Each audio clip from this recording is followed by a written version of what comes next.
What up, friends? Robin Black sitting in our studio, I guess. It's like a studio, right? We got lights and mics and stuff, but we just hang out and talk about fighting. It's been great. It's been a great adventure. 25,000 people following us now, and we do it different. So we cater to those 25,000. Some others come across us.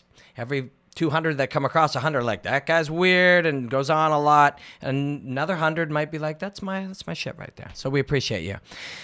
This is called Enjoy the Hostilities. That is a catchphrase that I have been using. I don't even remember when I first used it, but it was definitely when I was reporting something somewhere, maybe on location for Fight Network or around that era. I just loved the way it sounded. And we're going to call the podcast that now. Super quick. We're going to get into stuff. We got a bunch of things. We made a list. Mark wrote stuff down. Getting all pro and shit. But you are watching on YouTube or listening on Stitcher, SoundCloud, or iTunes. And we do Ask Robin Black, question and answer thing. We're not doing one today. Just a lot of activity was going on, so I didn't gather questions. We do Water, the study of martial arts, where we go in depth into some of the different aspects of martial arts. We do fight previews. We do fight recaps after the hostilities, a lot of different things. Those are still all going to be here. If you like short, bite-sized things, you can find those. But we're doing them all at once. So today, maybe we'll only hang out for an hour, but we're going to get it up to 2-3 hours, depending on many factors. And we're going to do it all at once. So that will be called Enjoy the Hostilities. Today is Enjoy the Hostilities 1. And if you're like, oh my God, you ramble on way too long already, Robin Black. I know you stoners like it. Would wish I'd go on for 6 hours if you had enough weed. But Mark has enough weed. But some other people like it bite-sized. Don't worry. Mark's going to chop it all up, and all the things you're used to will be available. Short fight previews. He's even going to start getting into finding 1- and 2-minute clips where some nugget is there. Over time, we might even get 30-second clips. So this is called Enjoy the Hostilities. It will be the long-form podcast, but it will be broken up into those segments that you're used to. So thank you for letting me set the table. Let's start talking about fighting. So we won't always look over our itinerary. Mark may make a graphic for it, in fact. You know, it's 2018. I almost said 19. 2018. We can do a lot of things. Today, we're going to talk about Daniel Cormier. Then we're going to get into a little bit of Water, which is a little more in-depth on a topic or two. Today we want to talk about Bare Knuckle Boxing. I commentate Bare Knuckle Boxing. I love it. And it is its own martial art. Through the study of Bare Knuckle Boxing, it will also give us insight into how we look at the differences and similarities and details, rules, structures, all of these things and how they shape combat. Then we're going to look a little bit UFC on Fox. It's in Calgary, Canada. We'll be there, Mark and I. It'll be the last UFC on Fox ever. Wow, that's crazy. So I got a friend, Steve Becker, works at Fox. Steve, what up? He is coming to my show. Him and John Anik, they're friends, and they're coming together to see my show in Calgary at the Palace Theater, July 27th. I'd like you to come if you're there. And July 28th, UFC on Calgary. We will talk about Alvarez Porier too. Aldo versus Stevens, dig it, and Joanna versus Tecia Torres. Tecia Torres looked good that last fight. Was that Detroit?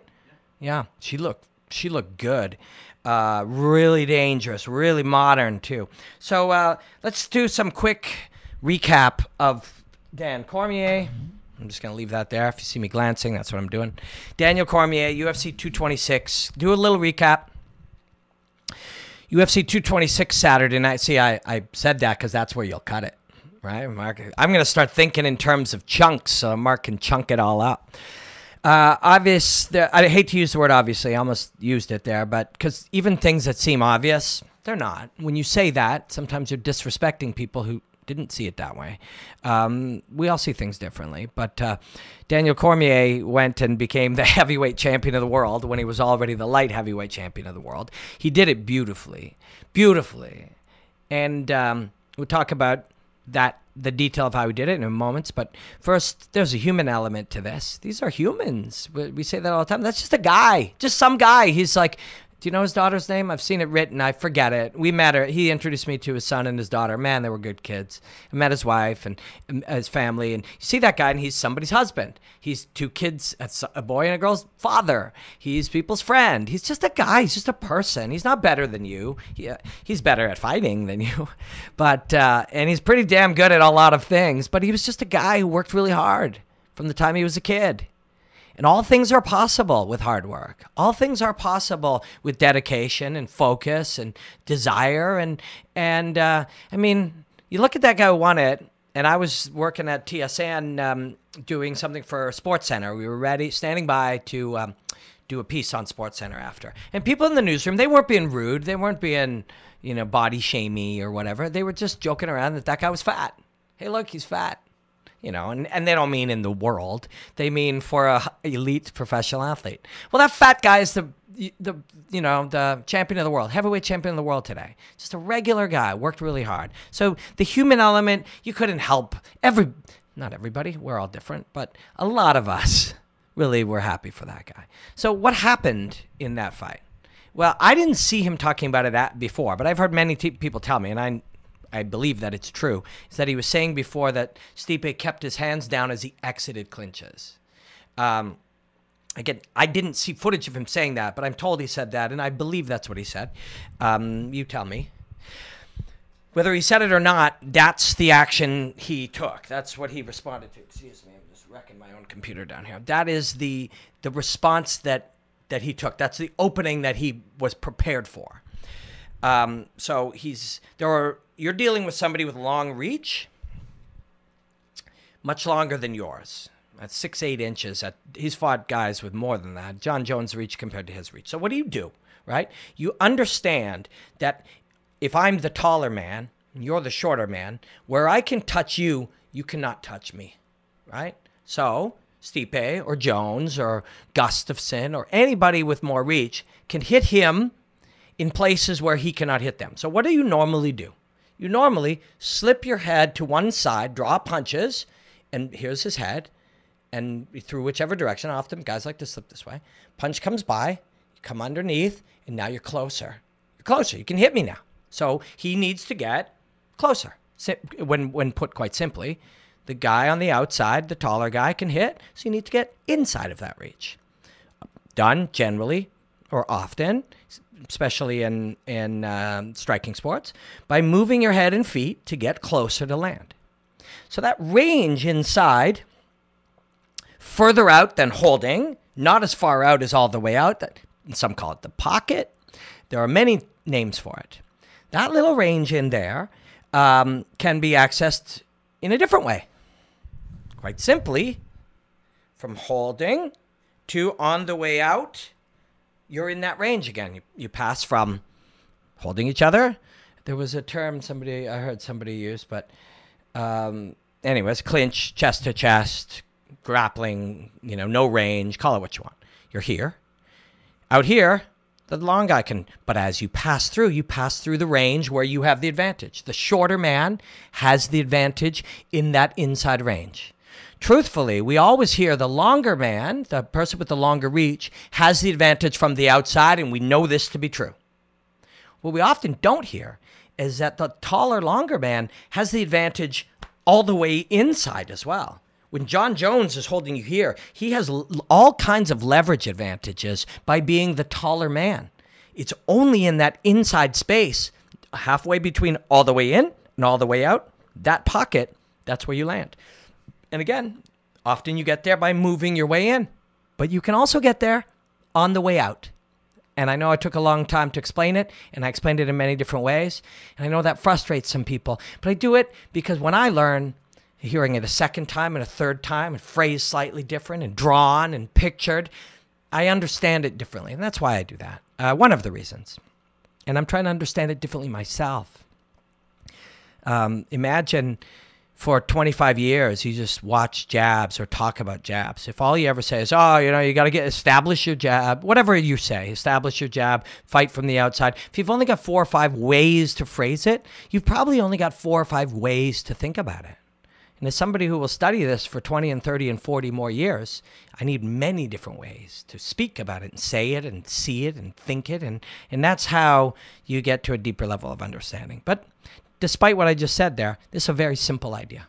And it was beautiful. He understood that hands might be low on his way from the clinch back to the outside. And he understood the distance at which to strike from. And he turned his hip and he floored that man. And in that moment, his whole life changed forever. And that, to me, is one of the beauties of the fight game. It was just one punch. Just one punch. His whole life is different now.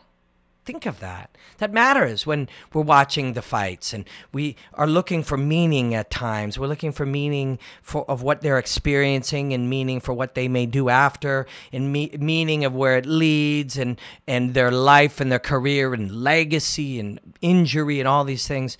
That punch changed his life forever because he made a lot of money. He's the heavyweight champion, and no one will ever take that away. The meaning of heavyweight champion or champion in general can change and will change over time. But the fact that Daniel Cormier in 2018 was the light heavyweight champion and the heavyweight champion simultaneously or concurrently, is that the same word? Simultaneously. Yeah. What does concurrently mean? Because I've heard that when I watch those jail shows. And then you get sentenced to 2 life sentences to be served concurrently. And it's like, that sounds terrible. It's like simultaneously. That's what I thought. Because I was like, well, you can't give me 2 in a row. I only have 1 life. So anyways, that's all nonsense. But so his life changed forever. So you're looking at this. Then he's won. And you're looking at this kid, big kid, and as great a fighter and leader and father and all these things he is, he's a kid. He's a big kid. And all of a sudden, he's playing with Brock Lesnar. And it's in his mind. He's like, holy shit, I'm the heavyweight champion of the world, and I get to be involved in this thing with Brock Lesnar. He's going to get richer significantly. This isn't like... I saw somewhere that he might have been paid $350 and $350 or $500 and $500. Stipe was $750 and $750. I think he got $500 flat. $500 flat. Okay. Well, the Brock Lesnar one's going to probably make him $3 million. You know, you get pay-per-view points. Could be more. Pay-per-view points against Stipe Miocic, maybe something. A lot of money to me and a lot of us. But Brock Lesnar pay-per-view points, that's like life-changing shit. And what if you beat him? Regardless, you know, you're there shooting to beat him, incredibly experienced against the best guys in the world. Brock Lesnar has 9 MMA fights. I have 9 MMA fights. You know what I mean? It's not just the draw of the general interest, it's the WWE crowd. The WWE crowd and the mainstream crowd. I mean... Over at TSN, we talk about, and it was cool, I got to actually physically act out that, explanation. I had people stop me on the street this week saying, hey, I saw it in SportsCenter. That was really cool with the range thing. And I know you guys are very educated in fighting, but a person who's just watching the Canadian Football League and they see somebody explain going from clinch to outside, to them, that's a breakthrough. It's like somebody showing a handoff. Somebody showing me a handoff. I'm like, let me get this straight. They took the football and they handed it to the other guy. That's crazy shit. That's about my level of understanding. For a lot of people that don't watch fighting as much as we do, showing them that passing through the danger range for Cormier was interesting stuff. But so, some people were watching that by a world-class standards, but Brock Lesnar, this is mainstream big. And the sports guys, and TSN is a sports channel, all sports. It's the best channel in Canadian history. I'm proud to work there. So proud to work there. I talk about it all the time. It's the one that like my mom and dad are like, wow, he works at TSN, Like, Mark's friends and family who are like, oh, yeah, Mark does something with this guy. And they're like, oh, I saw him on TSN. Like, that's the one that makes the difference to the mainstream people. Well, in that office of sports fans, they're like, well, this doesn't really cut through to, like, mainstream big. But Brock Lesnar does. And so it does. So that's going to change Dan's life. So good for him. I mean, there are lots of other fights in there. I'm doing my one-man show at Fringe, so we're heading off to do that. So we won't talk about all these fights. My apologies. Please go back. If you look you're on the channel, just click my channel, click videos, and you can go back and watch my take on Francis Ngannou and Derek Lewis. Instead of a couple layers deeper, how and why. Why did that fight look like that? What was happening? What was it? What was it really?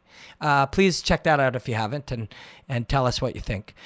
Paul Felder and, Mike Perry. Mike Perry got a lot improved. So he's training with Greg and probably, Six Gun Gibson and Coach Winklejohn and maybe just doing the pro classes. He didn't have pros to work with. It's made him so much better. It also really, and they're smart, man. But I actually did some Mike Tyson breakdowns recently. And there is a particular way that Cus D'Amato trained Mike Tyson, where they built around his powerful hips, and they built him in a way that really played to his attributes. And a different coach and a different approach, and he wouldn't have been Mike Tyson. It's a conversation we have a lot, but, people will argue, oh, power is God-given. Really? Because I've seen guys who ended up, Francis Ngannou walked into the gym, he didn't know how to throw a punch. He didn't have any power. I mean, his clubbing stuff was hard, but until you learn how to use your physical attributes, you don't have power. It's a combination of attributes and skill and technical expression.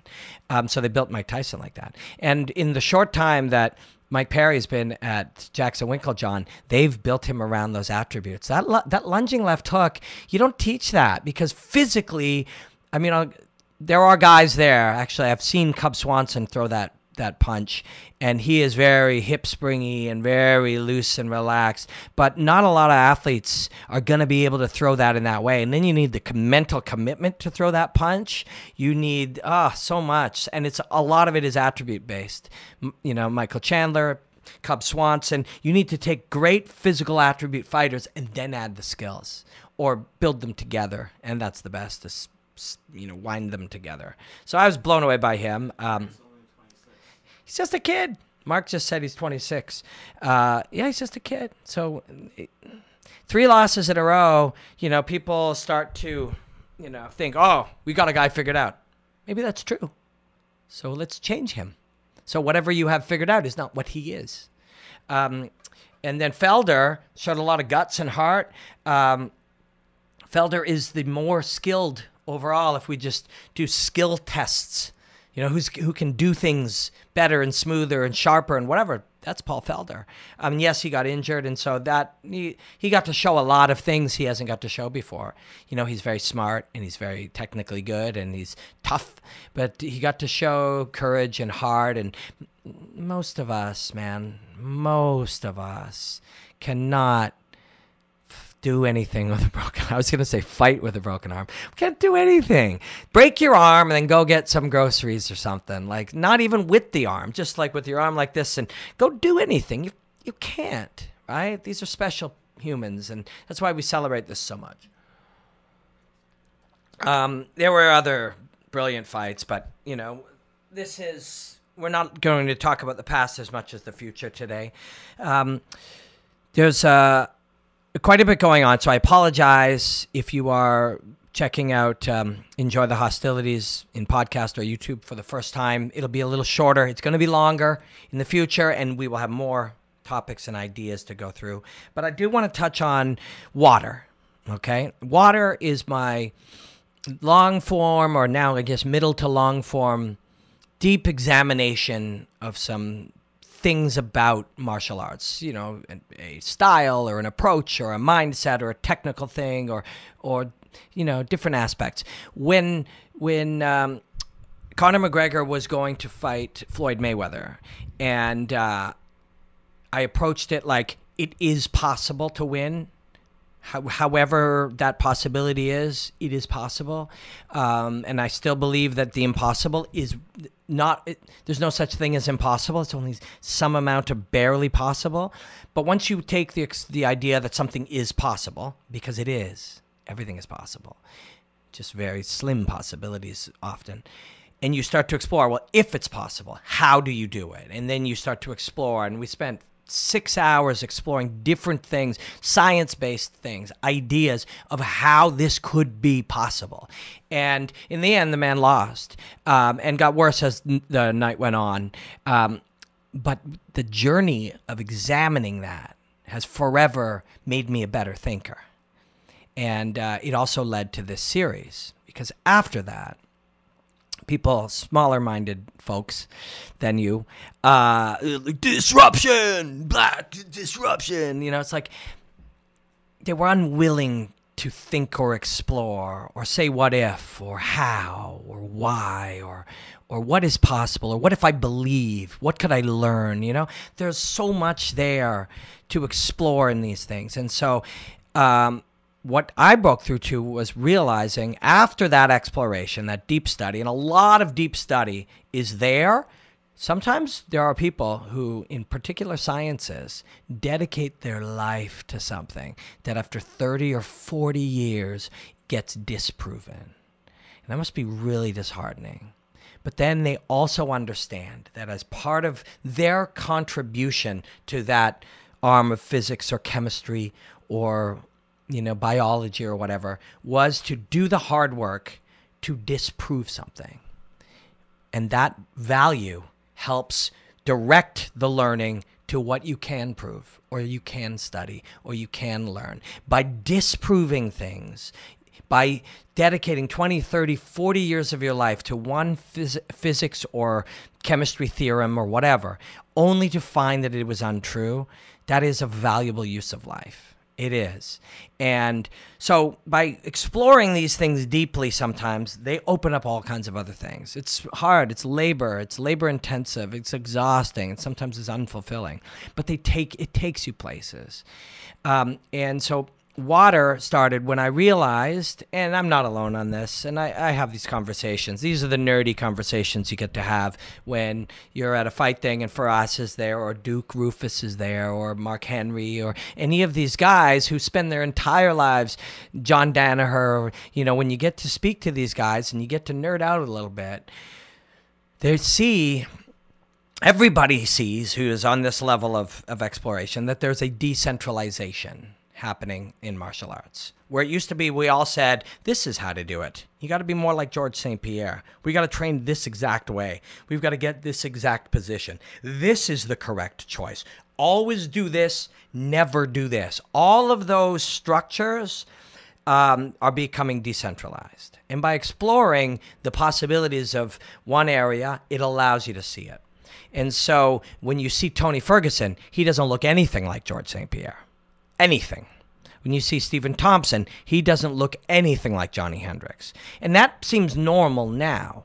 But when we went through that period, that sort of 2.0 to 3.0 period where everybody was putting together the exact same game and then fighting small battles to see who could win positions, now you have this decentralized thing. And if you go back and you were to be interested to put in YouTube after you watch this, Robin Black, Greg Jackson, Cub Swanson versus Choi or something like that. Greg Jackson and I are talking backstage after Cub Swanson and Doo Ho Choi, and that is going on 2 years ago now, I think. Hey, Mark, is that 2 or 3? It could be 3 in December, but it's for sure. Yeah, because I was technically Yeah. at the end of the year. Yeah, it was a December, probably going to be 2 years, but it could be 3 now. That's how far ahead Greg was. And he was talking about how you decentralize the system. That the key to why and he had a great night. He had Cowboy knockout Matt Brown. He had Cub Swanson have this brilliant genius of a fight. And he had other stuff that night. And he was saying that decentralization was the key to where his team was going, to thinking differently, studying differently, playing to each character, to each person and their character and their attributes and everything. So water has taken us down that road to look at some of these decentralized ideas and realize that the doctrines of martial arts, and Bruce Lee talked about this, that there are these doctrines. You must be in a horse stance, and then you must do this. And those were wrong. They were wrong because they believed they were the way. And there's no the way. There are many ways. And so water allows us to look there. And so I'm only recapping it today in hopes that the general idea of discussion gives you some kind of value. We'll talk about it much more with each episode. I'm going to find a different topic for each episode of Enjoy the Hostilities. But what I wanted to touch on today was bare knuckle boxing. I'll probably spend less time on it than I spent on the big picture of what we look at and why we're looking at it. But I think that's okay. I hope you forgive me, and I hope you got value out of the big picture. But bare knuckle boxing I've enjoyed a great deal. I commentated a number of the shows, and I've broken down. I've got another one I want to do. Jimmy Sweeney, he's the king of bare knuckle. He's from an Irish traveler family, and he and his family, his brother, cousin, his family was bare knuckle champions. That he's descended from this, and when you watch it, there are people who have seen it that they connect only to the fact that it's rugged and tough. And it's rugged and tough. There's no question. But it's fascinating in so many ways. Not the least of which, so again, I'm going to go big picture here, but everything you changes everything, right? If I say you're not allowed to kick, well, that doesn't just mean I can't kick anymore. It changes the way you stand. It changes the way you move. It changes the way what you cover. It changes the distance you strike at. It changes the safe positions and the dangerous positions. If we only kick for a while, it changes everything too. We fight outside. We tangle in different ways. I commentated Taekwondo, and you can punch in Taekwondo, but they stopped doing it because it didn't give you as many points, and it didn't celebrate the tradition of Taekwondo, so they moved further and further away from it. And when I commentated the Pan American Games in Taekwondo, sorry, I just got a little bit of a little pain there. I was working out at Bang Fitness today, and it's just a little sore at the insertion. But so they would mostly kick. You can punch, but you got 1 point for it. There were, it was a whole different thing. So people got away from it. And then the Mexican team just punched everybody in the body and won everything. Not because they were better at punching, but because the others got worse at dealing with punches because their training partners never did it, and they never did it, and they never strategically did it. So it changed everything. The context all changes. And why is this big picture part of it interesting? Because it allows you to see that these things that we fixate on, it's like, who's got better distance management? For example, well, that only matters in particular contexts because if you get more tired, it's different. If you're moving faster, it's different. If you're more aggressive, it's different. If you got, you lean more towards striking with the hands, it's different than the feet. It's about goals, right? And bare knuckle is one of these ones where just taking off the gloves changes so many things. So many things. When you look at the hand, right? So a glove serves a lot of purposes, but its primary purpose is to protect the hands. If you look at old boxing and bare knuckle boxing, which once was just boxing, we called it boxing, we punched each other with our fists. Later, boxing took on gloves. Now, bare knuckle people call that gloved boxing, but it protected the hands. Now, great, my hands are now protected, but it changed a lot of things. Now, through the protection of my hands, my weapon has grown in size. It's easier, or at least different, for me to block a large weapon than it is for me to block a small weapon. So now that we've removed the glove, if I've trained my whole lifetime where this would block a glove, well, a fist fits through here. An ungloved bare knuckle fist fits through there. So it changes. Knocking over my coffee. So it changes my defensive games. Also, parrying becomes much more important, because I can catch that little hand. I can visually see it and track it and use my attention and focus and parry it. Parrying it lets me strike differently, but it also takes my hand away from my chin. With glove boxing, I might catch that. With bare knuckle boxing, I might parry that. Notice with this parry now, your feint becomes much more effective, because your feint, before you would feint, and if I was planning to just catch it off me or block it, your feint would get me to do something, or flinch, different response. But if your feint is getting me to parry, you've now opened a giant path for all of your weapons. So all of a sudden, it isn't just, well, I'm not wearing gloves. Now, we're not wearing gloves, which means it's harder for me to block, which means I often try to parry, which means your feint causes a bigger reaction, which means your feint results in my bigger reaction, which opens more lines for you, which means you're throwing more, which means if I'm also slipping, I'm putting, the whole game changes. The whole game changes. So, and that, one, I love this sport. I love commentating bare knuckle boxing. I love it. I love the fighting. I love these things I'm describing to you, these detailed changes of how it changes. I love the heart and the courage. I love the tradition, because fighting has a variety of traditions. UFC or MMA or Vale Tudo or free fighting hasn't been around in its modern form that long, but it has traditions and culture. Well, this is hundreds of years older. It travels back, and it carries with it certain beliefs and attitudes and conflicts. There are families that have hated each other for 10 generations that fight. You talk... A good movie to watch Yeah. for the fans. Knuckle. Yeah, it's amazing. So it was on Netflix. It may be gone, but you can find it. It's called Knuckle, and it follows the Irish traveler families for generations. And one guy who was so interested in it was building a documentary. He was with them for 8, 10, 12 years. So it's a brilliant documentary.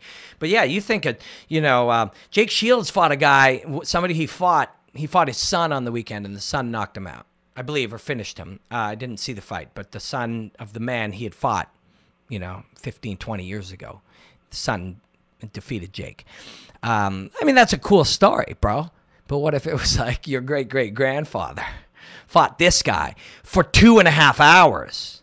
Because they would fight for a long time. So we're going to add other layers of what changes. So we go and we fight you, and, the terms people like to use, there are millions of different ways we can describe the way that Nick or Nate Diaz fights. Millions, and we should explore those because language helps us think differently, right?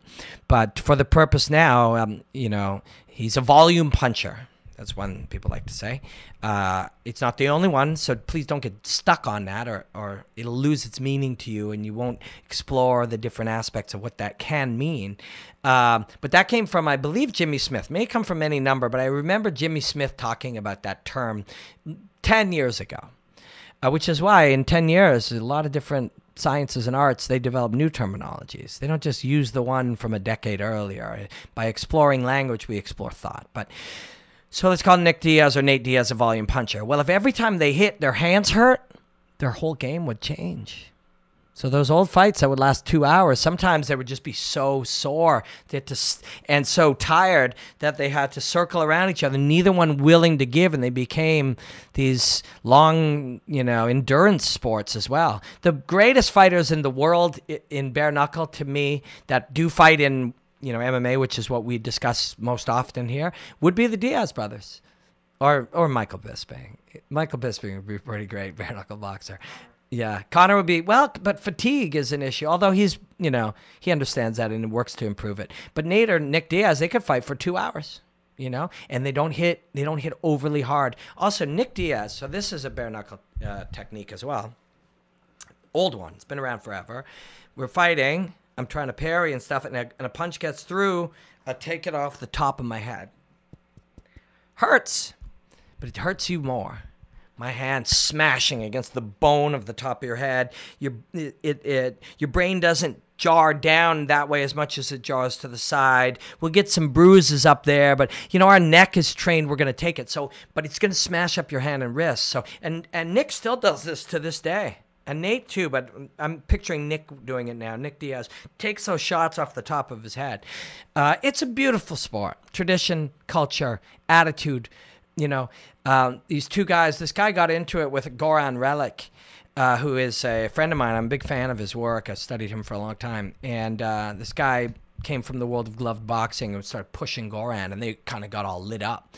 And this gentleman who was an old boxer, great boxer, I forget his name, my apologies. he fought Lennox Lewis coming up as a kid, and he loves bare knuckle. And he separates them, and he starts yelling, and everybody kind of pauses, and he's like, "This is a gentleman's sport.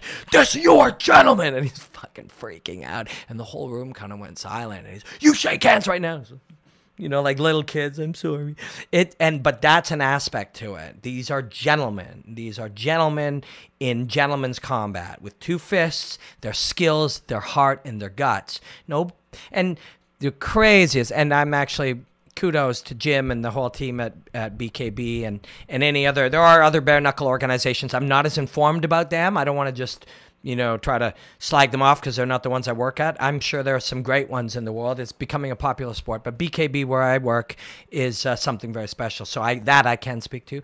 But Jim and the team, the amount of tweets or people who pop up and say, "Hey, they're wearing wraps," it's like, you wrap 4 of the 14 knuckles, and it's just support. It's not padding. It's just there to support, and it probably helps prevent some cuts. And it's just done. It may help with some solidifying of the hand. It may not. But it may prevent some cuts. But essentially it does nothing. But if and when you watch bare knuckle boxing, whether that's BKB or one of these other ones that I don't yet know much about, but I will, and I will keep an open mind, don't just comment and say, "Oh, they're not bare knuckle, they're wrapped." It's like, it's more tradition than anything. It's just part of it. Anyways, that's besides the point. So, but bare knuckle boxing, pretty cool. I'm going to be back. There's one July 21st in Wales. I'm not going to travel over for that, but I may add commentary after the fact. But then in September, early September, it'll be back in London at the O2 Arena. I will definitely be there in London. It just occurs to me maybe the day before, I'll try to see if I can do my one-man show in London. There's a small venue in Camden that a friend of mine, I think Graham has a contact there, so maybe I'll check into that. Anyways, but bare knuckle boxing, we will examine it further before that. Bare knuckle boxing 13 in London when I go look into that. But 1, it's a beautiful sport. It's very interesting. We'll look more at it. But 2, I wanted to use it as an example, not just it specifically, but in general. Every time you change a rule or a strategy or an attribute or an equipment size or a playing surface or rounds or time, you change anything and it changes everything. Maybe that's a topic for another water. No time limits or wide open spaces. Joe, on one of his fight companions, we brought that up, something he's talked about many times. Brendan asked me about it on his podcast too. No time limits, no constrictions. Think of it. It changes everything. Let's take a look at a couple of fight previews. We're going to be quick or quick for me on these ones because we're going to revisit each of these next week. But it is Calgary, July 28th, the last UFC on Fox. It'll be cool to see my friend Steve Becker and John Anik are coming to see my show. And I'm doing a show on July 27th in Calgary, and I will have a special guest. I haven't confirmed him or her yet, but I have a couple good ones in mind, and I've started doing it. And there's a bunch of fighters and coaches and people that are coming, so please come and check it out. And I can't wait. But Alvarez versus Porier.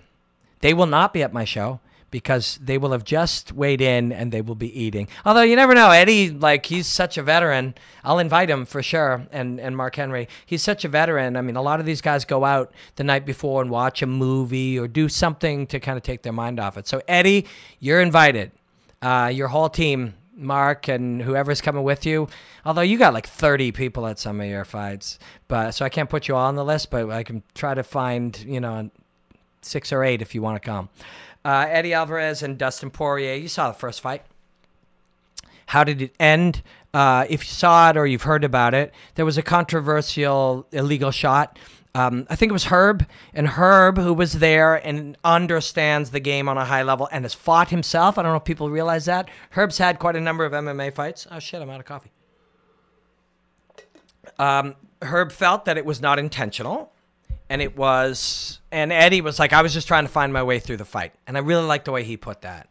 Anyone who's fought or kind of, as you understand different aspects of it by studying it up closely or get to know people and work, really spend time with them in ways that they will trust you to talk off camera and stuff, you see that it is something you kind of work through. And there are times where you're working through your own emotions. Again, if you would be so kind to check out Derek Lewis versus Francis Ngannou. It's an aspect of what we talked about, trying to work your way through it, work your way through your own emotional trip, work your way through the breathing and the seeing and the feeling and the pain and the fear and the pressure and the flow when you have it, and then when you don't, and, you know, and the injuries and stuff. You work your way through this thing when you're a veteran like that. And he was trying to do that, and the fight was stopped. Since that fight, they have both looked really phenomenal. They both looked really good against Gaethje. They both had a similar fight against Gaethje. In fact, I don't know if Dustin, I mean, I'm sure he watched Eddie's fight, but we had the good fortune of sitting down with Eddie before that fight, day before, maybe Thursday of that fight week, maybe. And he said, look, you know, I have to match that intensity and enthusiasm. And then he didn't say wait for, he sort of more meant create the moment where he can't keep going and then beat him with technique. Eddie also had a few things, a lot of the fake takedown, which got reactions and allowed him to go to the body, which was brilliant. Both were brilliant fights. Dustin, whether he used Eddie's words or approach or strategy or things he learned from it or not, and, you know, Dustin's a smart, interesting, awesome fighter, brilliant fighter, and doesn't have too much of an ego, or probably doesn't care what people think of him. So I think he would probably tell the truth if he watched Eddie's fight and said, yes, I learned in that moment something I could use interpreted my way. He'd probably say so. I don't know if he's been asked. Maybe we'll be in Calgary. Maybe we'll ask him. But it's a cool one. Both guys have gotten better. These fights are brilliant for a lot of reasons. I'm doing a sort of an analysis piece for TSN. And, you know, I love doing those now. At first, I was like, oh, I know this is a general audience, but I like to get into the deep weeds and the details. But what I've realized through working with a fantastic, brilliant a producer there, he's a good friend too, Jason Palter, and he's a good friend, but I also really like working with him because he doesn't want to find the easy way. He would never use the terms dumb down.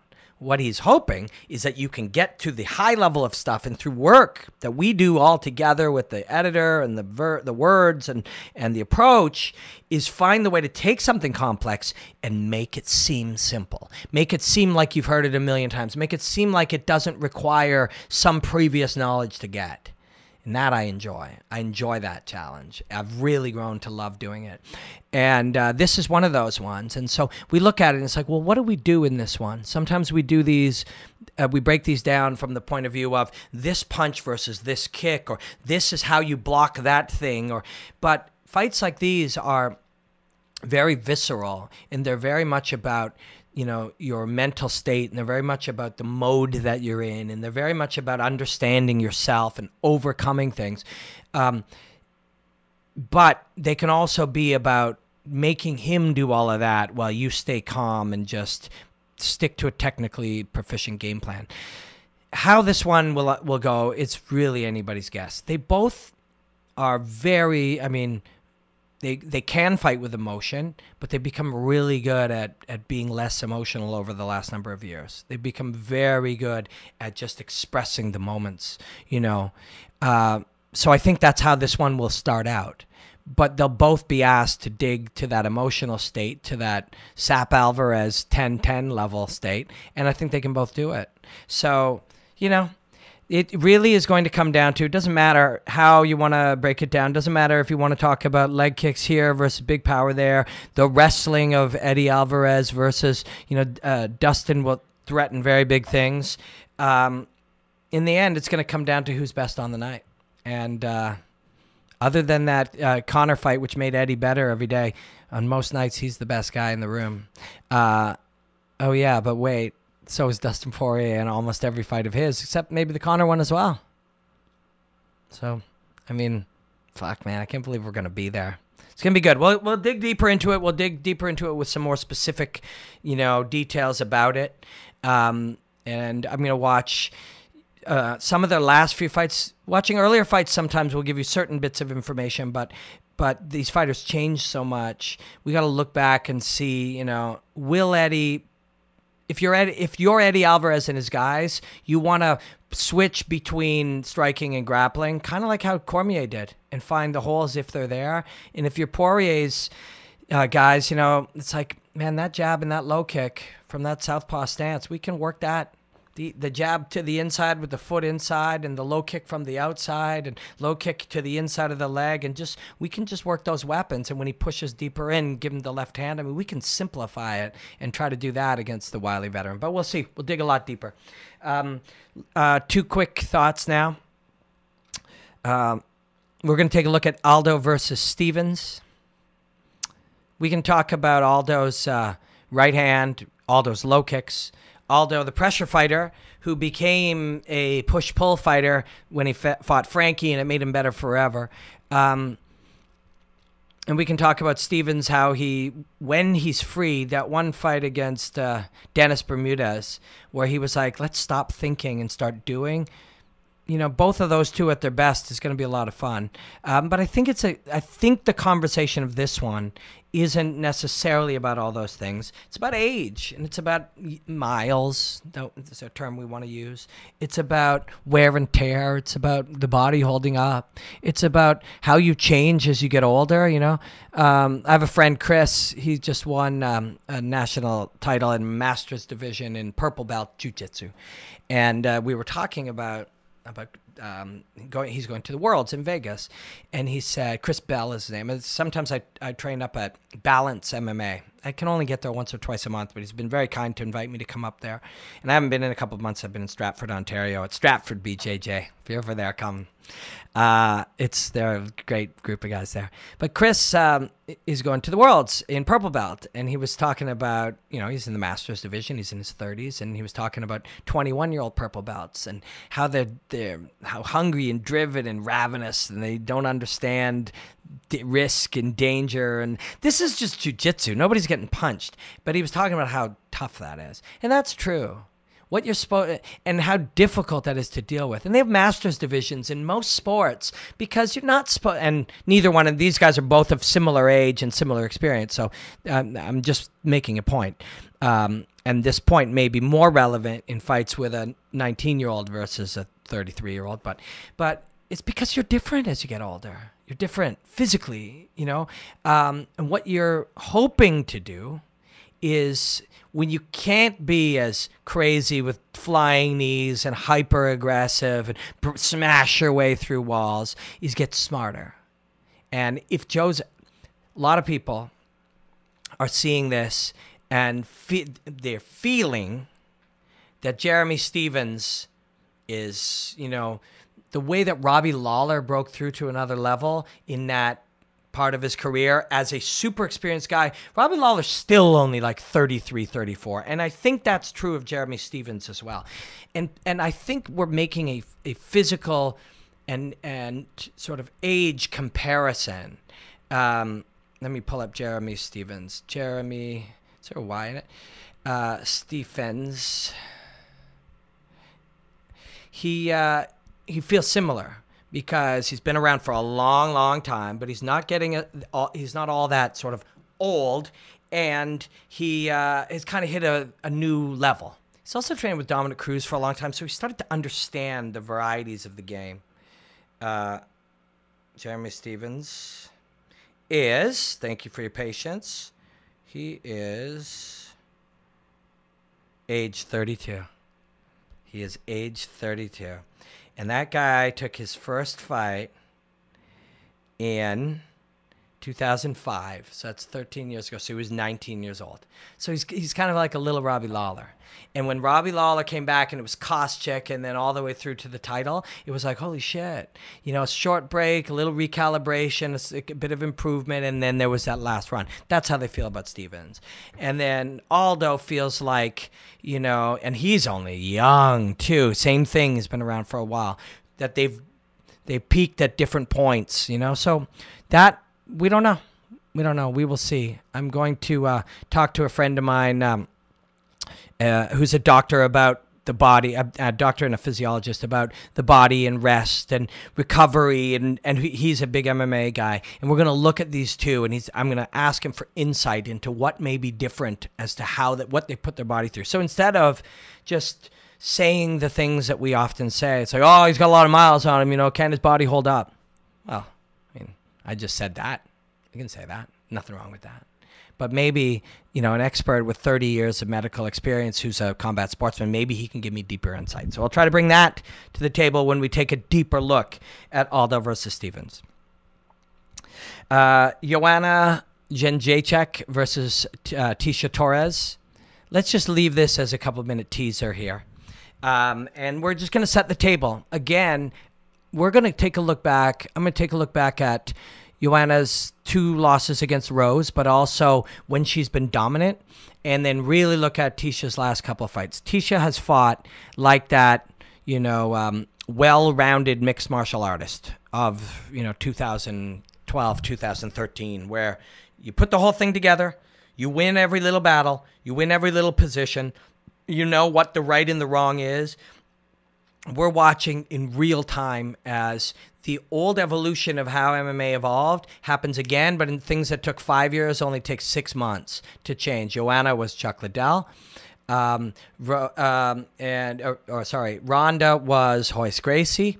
Joanna was Chuck Liddell. Rose is, the well-rounded sort of maybe Carlos Condit type, sort of a multi-specialist. Yeah, got kind of an Anderson playfulness outside and a willingness to grapple, a high-level grappler game. Tecia Torres has that sort of well-rounded pre-alpha male. Alpha male has kind of modeled that concept after George St. Pierre, built it around the ability to choose when and where it goes. That last fight of hers, she looked phenomenal in every area. Actually, the most recent fight was Jessica Andrade, where she lost. Oh, yes. The one in Detroit. Against Watterson. Yeah. She looked good against Andrade still. Yeah. But yes, the Watterson fight, oh God, she looked real good. She looked real good and played the game of, if you're comfortable somewhere, I will put you in the other area or another area. Striking okay? Take it with the space, take you to the ground, beat you up. You're comfortable against the fence? I'll back out and strike. Oh, you're heavy to try to get your hands on me? I'll kick your leg. Oh, you're light to try to get your legs up? I'll close the distance. She had all of the answers. So it was a tough, rugged, complex question and answer type of fighter, but also very smart and very tactical. But Andrade, they're also of similar physicality. We'll talk more about Andrade about Joanna in the next one. We've talked about her a lot. Maybe the last thought on this one, we will dig deeper into it when we come back and do a deeper analysis of these. But Joanna, it is so easy. This is our human nature to react quite heavily to whatever the most recent development is. You're 47 years old, say, and you love Tom Cruise, but lately his movies have sucked. Now Tom Cruise sucks. Your favorite football team in the 90s, now you hate them because their coach is a jerk. Like, these things, we react that way. That's human. We're not doing anything wrong. We're wired to do that. So it would be very easy to think Joanna, she's not there anymore, or like any one number of ways you could look at it. This is a fucking beast. This is a beast. Something to prove. With a mindset of victory and chasing something. And she knows that her best days are not behind her, and she knows the work required to make that true. So we got a cool one. We'll go deeper into it next time. But please, if you're still here after a long hour of putting together different ideas, then you are one of our most trusted and appreciated followers, and for that I thank you sincerely. And if you are here, please let us know if you are going to long form this on your podcast, or put it on YouTube while you're doing something else, or listen to this while you run, or put it on in the car and listen to these long forms. Let us know and give us feedback on that. And if you are here and you're like, God, I don't ever usually have 3 hours, never mind the hour today, just please understand that Mark's going to be working hard on this. It's going to be a lot of effort for him, but he's going to take this long one, which we hope some of you enjoy, and break it up into the different segments, which we hope you enjoy, and even find little interesting tidbits to throw a graphic or two on and share on multiple platforms. So thank you for hanging in here. This has been Enjoy the Hostilities #1. I'm going to remember this one when we're at Enjoy the Hostilities number 100. And we're going to throw a big party in whatever city we're in or wherever we're traveling or whatever we're doing in the world at Enjoy the Hostilities number 100. There's going to be a big party. Thank you guys so much. Until next time, enjoy the hostilities, my friends.